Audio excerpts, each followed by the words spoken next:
فرمایا کہ حضور نبی کریم علیہ السلام کی معراج سے پہلے جو اللہ پاک نے سبحان الذی اسرا بعبدہ لیلا من المسجد الحرام الی المسجد الاقصی، پاک ہے وہ ذات جس نے بندہ خاص کو رات کی چند گھڑیوں میں مسجد حرام سے مسجد اقصی کی طرف سیر کرائی۔ یہ سبحان الذی پہلے اپنا ذکر کر کے حضور کی معراج کے عقیدے پر اللہ پاک نے مزید مہر ثبت کی ہے کہ اگر تم خدا کی قدرت کو مانتے ہو تو مصطفیٰ کی معراج کو ماننا پڑے گا، کیونکہ اللہ پاک فرما رہا ہے کہ ہم نے حضور کو معراج کرائی ہے۔ جو اللہ کی قدرت پر یقین رکھتا ہے تو وہ حضور کی معراج کو مانے گا۔ اللہ لے جا سکتا ہے نہیں لے جا سکتا؟ اللہ پاک رات کی چند گھڑیوں میں ساری کائنات کی سیر کرا سکتا ہے نہیں کرا سکتا؟ تو جو اللہ کی قدرت کو مانتا ہے حضور کی معراج کو مانے گا، جو حضور کی معراج کا منکر ہے وہ خدا کی قدرتوں کا منکر ہے۔ او نہیں جی، او تو ستے پیان تے خواب دے اندر سارا کچھ ہو گیا، خواب وچ عرشاں تے ٹر گئے، خواب وچ عرشاں تے ٹر گئے، خواب وچ دیدار ہو گیا، خواب وچ جنت دوزخ دی سیر کر لئی، اور خواب کی بات ہوتی تو ابو جہل کو مروڑ کیوں پڑتے؟ خواب کی بات ہوتی ابو لہب کو مروڑ کیوں پڑتے؟ اور خواب میں تو ہر بندہ دعویٰ کرے میں آسمان پہ چلا گیا تو ماننے والے مانیں گے۔ خواب میں آسمان کا دیکھنا، ستاروں کا دیکھنا، چاند پہ چلے جانا، آسمانوں پہ چلے جانا، جنت پہ چلے جانا، یہ معجزہ نہیں کہلاتا۔ معجزہ تو یہ ہے جیتے جاگتے جسم کے ساتھ روح کے ساتھ رات کی چند گھڑیوں میں 7 آسمان پار چلے جانا، خدا کا دیدار کر لینا، راتوں رات واپس آ جانا، معجزہ اسے کہا جاتا ہے۔ یہ تو وجہ ہے حضور خواب کی بات کرتے تو مکے والوں کو تکلیف کیا تھی؟ ابو جہل، ابو لہب، عتبہ، شیبہ پریشان، سب انکار کر رہے تھے۔ آج موقع ملا ہے حضرت ابو بکر صدیق کو ورغلانے کا۔ گئے ابو بکر نوی ہو گئی، میں کیوں ہو گئی؟ اگر کوئی بندہ انہیں گل کرے کہ رات جناب اتھو اتھے ٹور بھی گیا آ بھی گیا، گل منو والی ہے۔ فرمایا بات عقل میں تو نہیں آتی، لیکن تم کہنا کیا چاہتے ہو؟ سمجھیں دے پہ انہوں نے کہا یہ تا مسئلہ ہے گل عقل اچ نہیں آندی پئی تے جس محمد پاک علیہ السلام دا تین کلمہ پڑھے او دعویٰ کیتی کھلوتن کہ میں رات اتھو اکسائی گیاں نبیاں دی امامتی کرائیے، عرشاں تے گیاں خدا دا دیداری کیتا ہے، و جناب جنت دوزخ دی سیری کیتی ہے، ولوی آیا جس محمد پاک صلی اللہ علیہ وسلم دا کلمہ پڑھائی نا وہ دعویٰ۔ اور پہلے عقل دی گل ہو گئی، عقل نہیں مانتا کہ ایسا ہو سکتا ہے۔ ابو جہل، ابو لہب، عتبہ، شیبہ عقل کو لے کے کھڑے تھے، ایسا نہیں ہو سکتا۔ صدیق اکبر سے پوچھا، فرمایا عقل نہیں مانتی، کہاں حضور نے بولا ہے؟ فرمایا ظالموں، کائنات کو عقل پہ پرکھا جاتا ہے، محمد کو عشق پہ پرکھا جاتا ہے۔ عقل نہیں مانتی تو کیا ہوا؟ جہاں تک حضور نے بولا میں نے مانا، حضور آگے کی بات کرتے جائیں گے، صدیق اکبر مانتے جائیں گے۔ اس دن سے 2 نظریے بنے ہیں، 2 سوچیں بنی ہیں، 2 گروہ بنے ہیں، 2 فرقے بنے ہیں۔ ایک انکار والے تھے، ایک اقرار کے والے تھے، ایک عقل والے تھے، ایک عشق والے تھے۔ جنہوں نے انکار کیا اس کو ابو جہل کی فکر کہا جاتا ہے، جس نے اقرار کیا اس کو ابو بکر صدیق کی فکر کہا جاتا ہے۔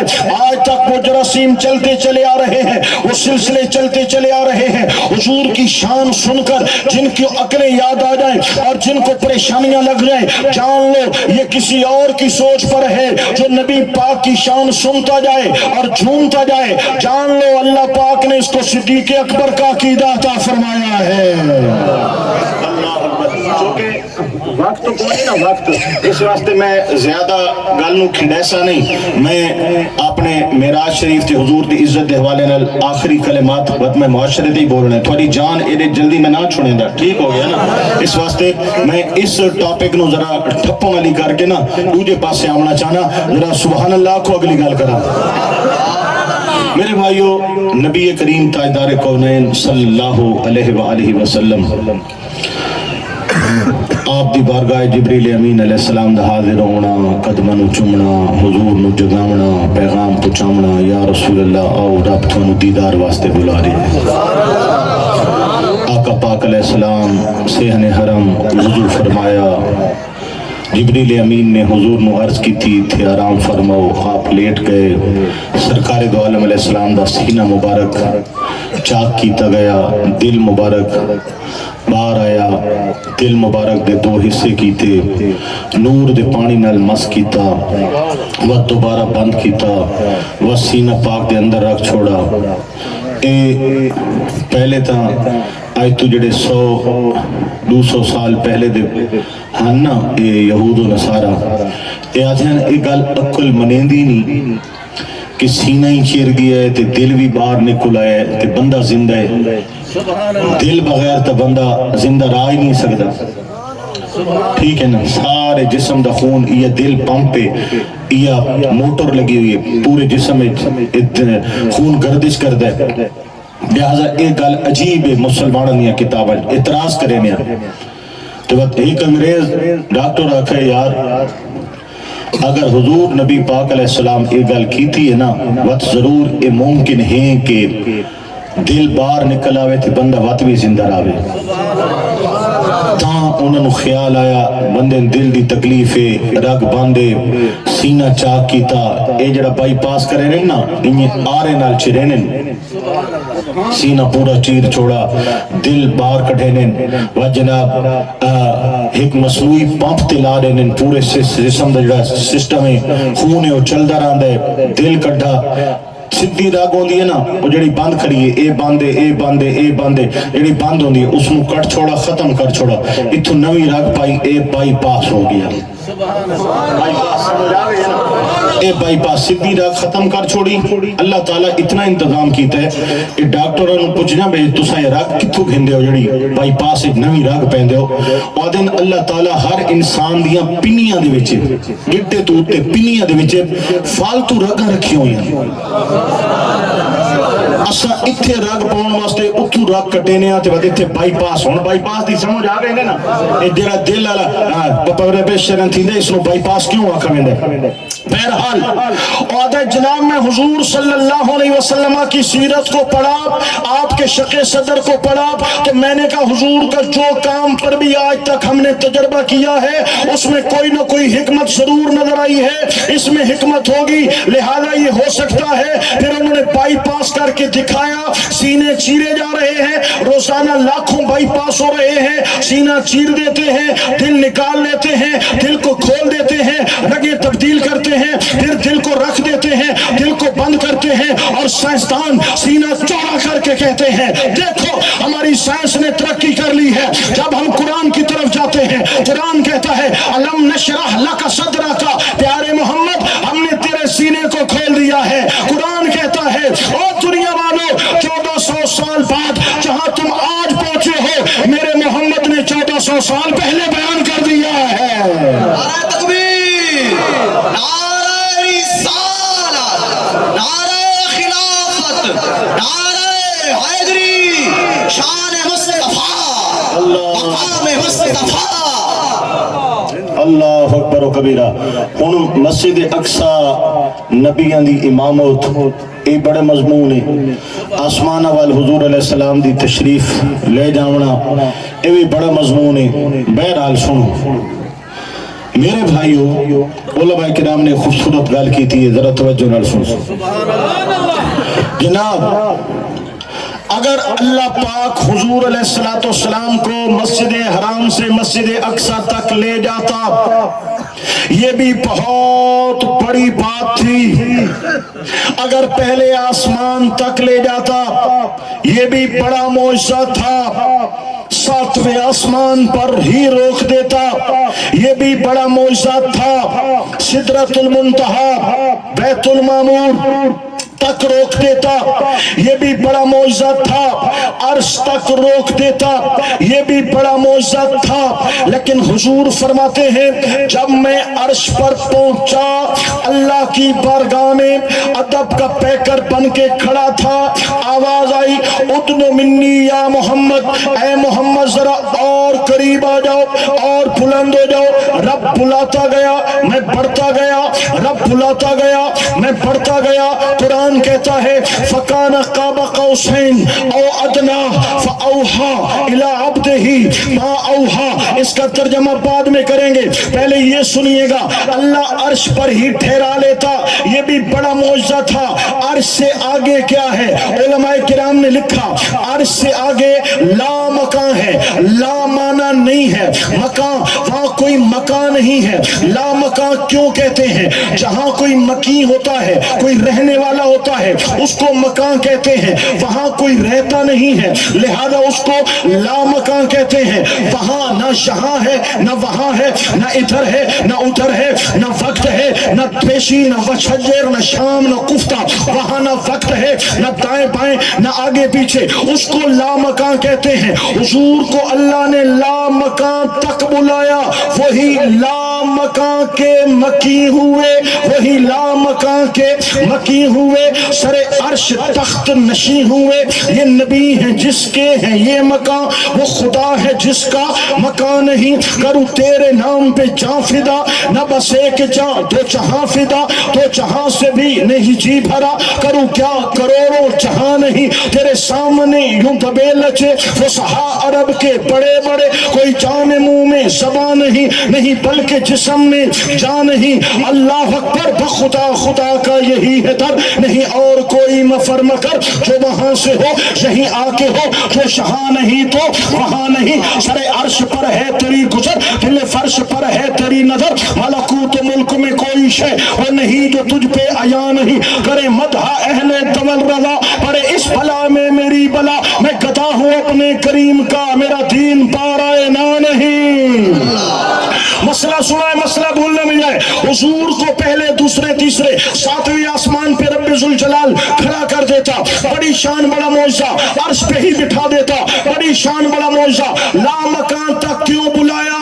علماء کرام نے فرمایا اصل معاملہ یہ ہے حضور کی شان ہے عقلوں سے آگے، خرد سے آگے، شعور سے آگے. اگر حضور کو اقصی تک لے جاتا لوگ کہتے حضور کی معراج اقصی تک ہے. اگر حضور کو پہلے دوسرے ساتویں آسمان تک بٹھا دیتا لوگ کہتے مصطفیٰ کی معراج ساتویں آسمان تک ہے. اگر حضور کو میرے آقا پاک علیہ السلام کو رب ذوالجلال سدرۃ المنتہا پہ روک دیتا لوگ کہتے حضور کی معراج سدرہ تک ہے. اگر حضور کو رب ذوالجلال عرش تک روک دیتا تو لوگ کہتے حضور کی معراج عرش تک ہے. میرے نبی کو اللہ نے لامکان تک بلایا ہے تاکہ کوئی پوچھے وہ کہاں گئے تو کہنے والے کہے لامکان، پتہ نہیں کہاں کہاں سے گزر گئے. نعرہ تکبیر، نعرہ رسالہ، نعرہ خلافت،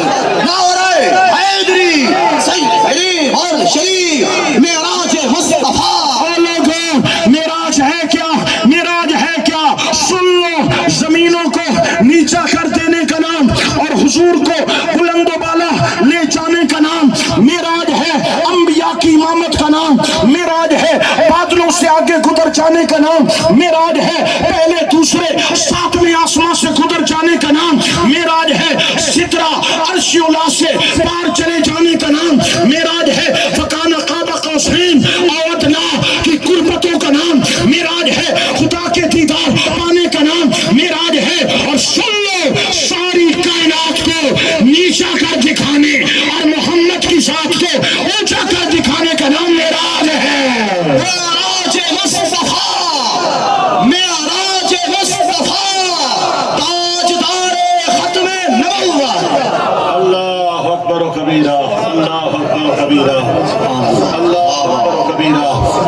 بھائیو عرش کس کا ہے؟ بولو عرش کس کا ہے؟ اللہ کا۔ عرش کا معنی تخت۔ تخت کیوں ہوتا ہے؟ بیٹھنے کے لیے ہوتا ہے۔ کرسی کس کی ہے؟ واسع کرسیہ السماوات والارض۔ کرسی کس کی؟ اللہ کی۔ کرسی کیوں ہوتی ہے؟ بیٹھنے کے لیے ہوتی ہے۔ اللہ بیٹھنے سے پاک، اللہ بیٹھنے سے پاک۔ جو کہے خدا بیٹھا ہے ایمان سے گیا۔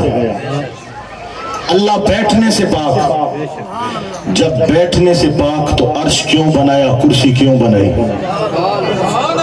اس کے علماء نے اتنی توجیحات کی، اتنے اس کی جہتیں بیان کی، وہ احاطے میں لانا ہمارے بس کی بات نہیں ہے۔ بس ایک اعلیٰ حضرت نے جو نقطہ دیا وہ سن لیجیے۔ اللہ اکبر۔ یا رسول اللہ صلی اللہ علیہ وسلم، عسیٰ ان یبعثک ربک مقاما محمودا۔ اس آیت کی تفسیر بتائیے، یہ مقام محمود کیا ہے؟ فرمایا قیامت کا میدان ہوگا، اللہ پاک اپنے عرش کے ساتھ کرسی لگائے گا، ساری خلقت کو میرے قدموں میں بلائے گا اور سب کو بولے گا یہ میرے محمد پاک علیہ السلام ہیں، میں بھی اس کی تعریف کرتا ہوں، فرشتے بھی اس کی تعریف کرو، ایمان والو تم بھی۔ فرمایا اولین و آخرین جب سارے میری تعریف کریں گے وہ میرے لیے مقام محمود ہوگا۔ کہاں بٹھائے گا؟ کرسی پر۔ کہاں بٹھائے گا؟ کرسی پر۔ ذہنوں میں خیال آیا وہ ذات بیٹھنے سے پاک، عرش بھی بیٹھنے کے لیے، کرسی بھی بیٹھنے کے لیے۔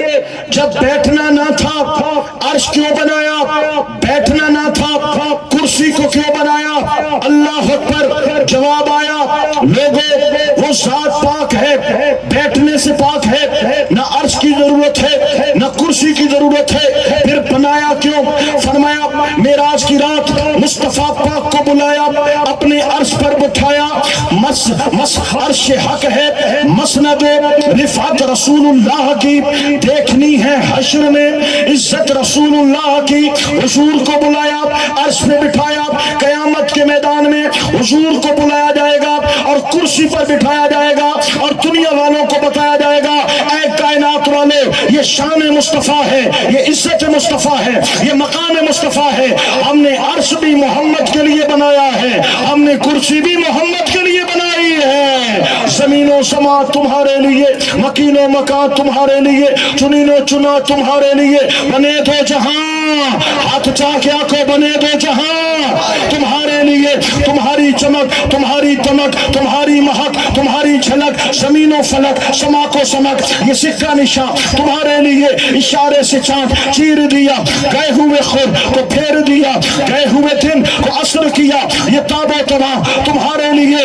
اللہ اکبر۔ عطائے عرب، جلائے کرب، فجور عجب، بخیر طلب، یہ رحمت رب ہے کس کے سبب؟ رب جہاں تمہارے لیے، ہم آئے جہاں تمہارے لیے، اٹھے بھی وہاں تمہارے لیے۔ تکبیر، نعرہ رسالہ، لبیک لبیک۔ اللہ اکبر۔ ان کی عزت، شان، مقام، مرتبے کون؟ زندگیاں ختم ہوئیں اور قلم ٹوٹ گئے، تیرے اوصاف کا ایک باب بھی پورا نہ ہوا۔ اب آخر میں یہ 15 منٹ یا 20 منٹ یا آدھا گھنٹہ یا جتنا بھی، پہلی تقریر آپ نے جو سنی وہ تقریباً 1 گھنٹہ آپ نے سن لیا۔ وہ ضروری باتیں تھیں، عقیدے کی باتیں ہیں، حضور کی شان، عزت، مقام کی باتیں ہیں۔ اب جو باتیں کرنے جا رہا ہوں یہ اس سے بھی ضروری ہے، لہذا ان کی طرف توجہ دینا انتہائی ضروری ہے۔ اصل ذہن یہ بن گیا بھی آخری گل ہوندی ہے نا وہ ضروری نہیں، آخر تے اساں چندہ منگن لگ پے ٹھیک ہو گیا، دتا کرو یہ جڑیاں بوریاں مدرسوں واسطے لکھویں نے اہل سنت دتا کرو، یہ مدارس تھوڑے تعاون نال چلدے پے، یہ صدقہ جاریہ ہوندے۔ میں بہرحال چندہ نہ کرن لگا، میں اپنی گل کرن لگا، آخری گلاں لیکن انتہائی ضروری۔ پہلی گزارش، حضور نبی کریم علیہ السلام کا ادب، محبت، آپ کی عقیدت، آپ کا احترام، آپ کا شان، آپ کا مقام اہل سنت و جماعت کا شعار اور پہچان ہے۔ الحمدللہ ہمیں اس بات پہ ناز ہے کہ ہم جیسے بھی ہیں کم از کم حضور کے غدار نہیں ہیں۔ کہیں سے الصلاۃ والسلام علیکہ یا رسول اللہ کی آواز آئے تو ہمارا دل تنگ نہیں ہوتا، بلکہ ہمارے دل میں سرور پیدا ہوتا ہے۔ ہم سفر پہ نکلتے ہیں، کسی مسجد کے باہر یا کسی دکان کے باہر یا کہیں پر کوئی بینر لگا ہو اور یا رسول اللہ لکھا ہوا ہو، ہمیں پریشانی نہیں ہوتی، ہماری آنکھوں کا نور اور زیادہ ہو جاتا ہے۔ حضور کا نام، آپ کا ذکر، آپ کی شان، آپ کا درود و سلام سن کر یا دیکھ کر دل خوش ہو جائے، یہ حضور کی محبت کی دلیل ہے، اور حضور کی محبت ایمان کی دلیل نہیں ہے، ایمان کی اصل اور روح ہے۔ لا یؤمن احدکم حتی اکون احب الیہ من والدہ و والدہ والناس اجمعین، ماں باپ اولاد کائنات جان سے بھی بڑھ کر حضور کو چاہنا، یہ ایمان ہے۔ اپنے عقیدے پہ ڈٹ جاؤ میرے بھائیو، دائیں بائیں ادھر ادھر جانے کی کیا ضرورت ہے؟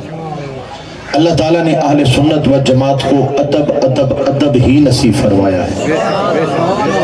اتنی لمبی لمبی زبانیں کھول کر لوگ حضرت امام حسین پاک کو باغی کہہ دیتے ہیں اور یزید کے جنتی ہونے کے نعرے لگاتے ہیں، یزید کے امیر المومنین ہونے کے نعرے لگاتے ہیں، پلید کو امیر المومنین کہتے ہیں، اور جنتی نوجوانوں کے سردار کو بغاوت کا الزام دیتے ہیں۔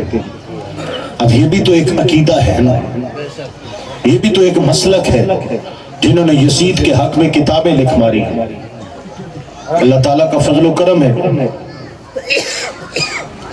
مالک کائنات کا احسان ہے کہ حضور نبی کریم علیہ السلام کی محبت کا صدقہ اللہ پاک نے ہمیں حضور علیہ السلام کی آل پاک کے بچے بچے کی محبت اور وفا نصیب فرمائی ہے۔ تیری نسل پاک میں ہے بچہ بچہ نور کا، تو ہے عین نور، تیرا سب گھرانہ نور کا۔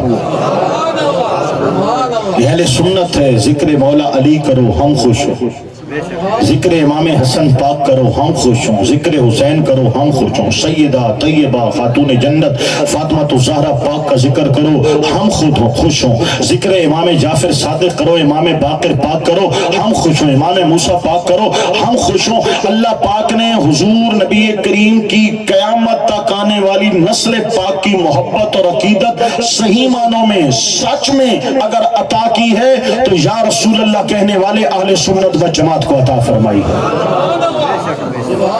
صحابہ کی محبت کا لیبل لگاتے ہیں، اہل بیت کی گستاخیاں کرتے ہیں۔ ایسی محبت صحابہ کس کام کی کہ جب تم حضور کی آل کے غدار ہو اور آل محمد کی ذات پر الزامات لگانے والے۔ ایک وہ قوم ہے، ایک اور قوم تو اہل بیت اور حضور کی آل کی محبت کی بات کرتے ہیں، صحابہ کرام کا نام ان سے گوارا نہیں ہوتا۔ حضرت ابو بکر صدیق رضی اللہ تعالی عنہ، حضرت عمر بن خطاب رضی اللہ تعالی عنہ، خلفائے راشدین، میرے حضور کی ازواج مطہرات، میرے نبی پاک علیہ السلام کے صحابہ عشرہ مبشرہ، مہاجرین و انصار، آقا پاک علیہ السلام کے صحابہ کرام، اگر ان کے ایمان میں شک ہے تو قیامت تک کوئی ایمان والا ہو ہی نہیں سکتا۔ میرے بھائیوں کیا فائدہ ملے گا حضور کی اہل بیت کی محبت کے دعووں کا اگر صحابہ کرام کی وفا نہیں ہے، حیا نہیں ہے، محبت نہیں ہے، عقیدت نہیں ہے؟ ایسے بے لگام ہوئے، ایسے ذہن سازیاں کی گئی کہ صحابہ کرام علیہ رضوان کی مقدس ترین ہستیوں پر لوگوں نے زبان دراز کرنا شروع کر دی اور لوگوں نے برداشت کرنا شروع کر دی۔ یہ اہل سنت و جماعت کا بابا کے تہل عقیدہ سن لو یہی فکر امام اہل سنت اعلیٰ حضرت امام محمد رضا خان ہے, یہی فکر تاجدار گولڑا اعلیٰ حضرت پیر میر علی شاہ چشتی گیلانی رحمت اللہ تعالی علیہ کا پیغام ہے. اور سن لو ہر اہل سنت و جماعت کا آستانہ, چاہے سواق شریف ہو, بارو شریف ہو, بھور شریف ہو, یا ملتان شریف کے قادمی خاندان کے وہ حضور نبی کریم کی آل کے جو ہے وہ پھول ہو, آقا پاک علیہ السلام سے وفا کرنے والا ہر اہل سنت و جماعت کے مسلک سے آگاہ بندے کا یہ عقیدہ ہے کہ حضرت ابو بکر صدیق رضی اللہ تعالیٰ عنہ آپ کی تو بڑی شان ہے, کوئی اہل سنت حضرت امیر معاویہ کے خلاف بھی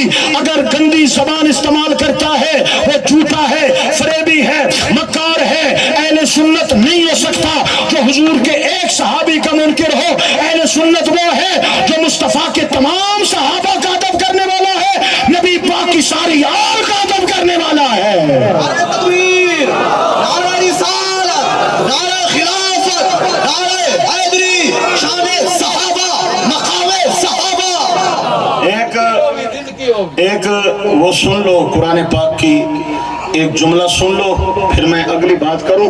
میں پہلے بیٹھا تھا نا بزرگوں کے ساتھ, تو میں ان کو کہتا تھا ٹائم تھوڑا رہ گیا, یہ کہتے تھے ٹائم بڑا ہے, گھنٹہ پڑا ہے, 2 گھنٹہ ہوگا, 1.5. میں نے کہا ٹائم تھوڑا ہے بھائی, 2 گھنٹے ہوں تو بات پوری ہوتی ہے. اصلاح معاشرہ تو میرا فیوریٹ موضوع ہے, ادھر تو ابھی میں نے آنا ہے اور اس کا ٹائم ہی نہیں بچ رہا, لہذا جلدی آتے ہیں. تکڑے بیٹھے ہو نا, کوئی پریشانی ہے, پریشانی ہے تو نکل بنو, اگر خوش بیٹھے ہو تو سبحان اللہ اونچا کر کے اللہ اکبر و کبیرہ. سامعین محترم سننا, وَكُلًّا وَعَدَ اللَّهُ الْحُسْنَى, حضور کے تمام صحابہ کرام جنتی ہیں. وَكُلًّا وَعَدَ اللَّهُ الْحُسْنَى, حضور کے کل صحابہ سے اللہ نے جنت کا وعدہ کیا ہے. اللہ کا وعدہ سچا, اللہ کا وعدہ سچا. اور اس وعدے میں کون ہے؟ کل صحابہ. جب کہیں پر قرآن مقدس کی آیت آ جائے تو پھر اگر اس کل میں سے کچھ نکالنا چاہو تو قرآن کی کسی اور آیت کی دلیل دینی ہوگی کہ اس کل میں یہ نہیں, یہ نہیں, یہ نہیں, باقی کل میں سارے شامل ہیں. قرآن کی ایک بھی ایسی آیت نہیں ہے کہ جس میں یہ ہو کہ ان کل میں وہ موجود نہیں ہے. یا پھر حضور کی حدیث سے احادیث متواترہ اتنی حدیثیں ہوں کہ جس حدیث کو ہر محدث نے نقل کیا ہو, اور اس حدیث میں ہو کہ قرآن کا یہ جو کل ہے نا, حضور نے فرمایا کہ اس میں یہ شامل نہیں ہے کل میں. کسی کو ذاتی طور پہ حق نہیں بنتا کہ قرآن کی تعریف کرے, قرآن کو بدلے. جب نہ ایسی حدیث ہے نہ ایسی آیت ہے, بلکہ اللہ کا قرآن کہہ رہا ہے کُلًّا وَعَدَ اللَّهُ الْحُسْنَى, تو کل میں کل صحابہ ہیں, چاہے صحابہ کرام ہو, چاہے ازواج مطہرات ہو, چاہے اہل بیت اطہار ہو, چاہے حضرت ابو بکر صدیق ہو, حضرت مولا علی پاک شیر خدا ہو, حسنین کریمین ہو, حضرت ابو سفیان ہو, یا حضرت امیر معاویہ ہو, یا حضرت زبیر ہو, حضرت بلال ہو, حضرت طلحہ ہو, یہ سب کل میں ہیں. جب قرآن نے کل کو جنتی کہہ دیا ہے, قرآن سے مت ٹکرا, مان لے مصطفیٰ کے سارے صحابہ جنتی ہیں, اللہ نے سب سے جنت کا وعدہ کر لیا ہے. ہر صحابی نبی جنتی, ہر صحابی نبی جنتی, ہر صحابی نبی. یہ خامہ خاتے اپنے عقیدے خراب نہ کیتے کرو, ٹھیک ہے؟ کوئی چھوٹا جہا وائرس چھوڑ ویندے تو انہوں الرجی پورے جسم تے تھی ویندے. خدا دے بندے اپنے عقیدے تے پکے رہو. اعلیٰ حضرت امام اہل سنت نے حضرت امیر معاویہ رضی اللہ تعالیٰ عنہ کی وکالت میں کتابیں لکھی ہیں, آپ نے کتابیں لکھی ہیں. حضرت پیر میر علی شاہ چشتی گیلانی رحمت اللہ تعالیٰ علیہ نے اپنی ہر کتاب کے اندر حضرت امیر معاویہ کی شان اور صحابیت کو ثابت کیا ہے. جب بزرگ اس عقیدے پہ قائم دائم ہیں, ہمیں کیا ضرورت ہے ٹکرانے کی؟ کیوں کہ بزرگوں نے عقیدہ ایران سے نہیں لیا ہے, مصطفیٰ کے قرآن سے لیا ہے. ایران سے عقیدے آتے ہیں تو عقیدوں میں بگاڑ پیدا ہوتا ہے, قرآن اور حضور کے فرمان سے عقیدے آتے ہیں تو عقیدہ وہی نظر آتا ہے جو فکر فکر رضا امام احمد رضا خان کا عقیدہ نظر آتا ہے۔ آئیے میرے بھائیو، اب اگلی گزارش یہ ہے، حضور صلی اللہ علیہ وآلہ وسلم نے معراج پر کچھ چیزیں آپ کو دکھائی گئی، لِنُرِيَهُ مِنْ آیاتنا، تاکہ حضور کو ہم کچھ نشانیاں دکھائیں۔ نبی کریم علیہ السلام فرماتے ہیں، میں نے ایک شخص دیکھا جو خون کے دریا میں ڈبکیاں کھا رہا تھا، اور خون کے دریا میں وہ تیرتا ہوا، ڈوبتا ہوا، نکلتا ہوا جب کنارے پہ آتا تو کنارے پہ بیٹھا ایک فرشتہ اس کے منہ میں پتھر دیتا، وہ پتھر اپنے منہ میں ڈال کے پھر اس خون کے نہر میں ڈبکیاں کھاتا، ڈوبتا دائیں بائیں، پھر کنارے کی طرف آتا اور پھر اس کے منہ میں پتھر ڈال دیا جاتا۔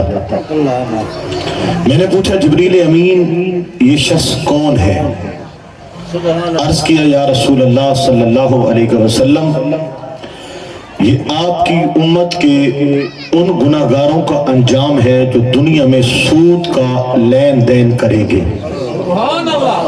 سود خور، ٹھیک ہو گیا، یہ سود خور کا انجام ہے۔ جب اچھی بات ہو نا، فضیلت والی، جنت والی، اللہ رسول کی تعریف والی، تو سبحان اللہ کہتے ہیں، اور جب کوئی خوف والی بات ہو، جہنم والی بات ہو، عجیب بات ہو، تو وہاں استغفر اللہ کہتے ہیں، یا اللہ، خوف خدا سے اللہ کہہ دیتے ہیں، سبحان اللہ نہیں کہتے خوف والی باتوں پر، اس طرح والی باتوں پر۔ تو سنیے، یہ سود خورے ہیں جن کا یہ انجام ہوگا، خون کی نہر میں اور پتھر ان کی خوراک ہوگی۔ قرآن مقدس میں اللہ کریم نے کتنے سخت لفظوں میں بیان کیا، یا ایھا الذین آمنوا اتقوا اللہ، ایمان والو اللہ سے ڈرو، وذروا ما بقی من الربا، اور سود کھانا چھوڑ دو، ان کنتم مؤمنین، اگر تم مومن ہو، فَإِن لَمْ تَفْعَلُوا، اگر تم نے سود کھانا نہ چھوڑا، فَأْذَنُوا بِحَرْبٍ مِّنَ اللَّهِ وَرَسُولِهِ، پھر خدا رسول کے ساتھ جنگ کے لیے تیار ہو جاؤ۔ سود خور بندہ خدا رسول کے ساتھ جنگ کر رہا ہے، اللہ رسول کا دشمن ہے۔ سود کا ایک لقمہ ماں کے ساتھ برائی کے برابر ہے، اور ماں کے ساتھ ایسا کرنا اللہ کے 7 نبیوں کے قتل کے برابر ہے، 7 نبیوں کے قتل کے برابر ہے۔ بینکوں کے ساتھ جو پیسے کا وعدہ گھاٹا جمع کرا کے نفع لیتے ہیں، یا بینکوں سے پیسے نکال کے جو نفع واپس کرتے ہیں، یہ سود ہے۔ یہ جو بیمہ پالیسیاں آج عام ہو گئی ہیں، اور گلی گلی میں بیمہ پالیسی والے لوگوں کو پکڑ پکڑ کے لالچیں دے رہے ہیں، یہ سارا سودی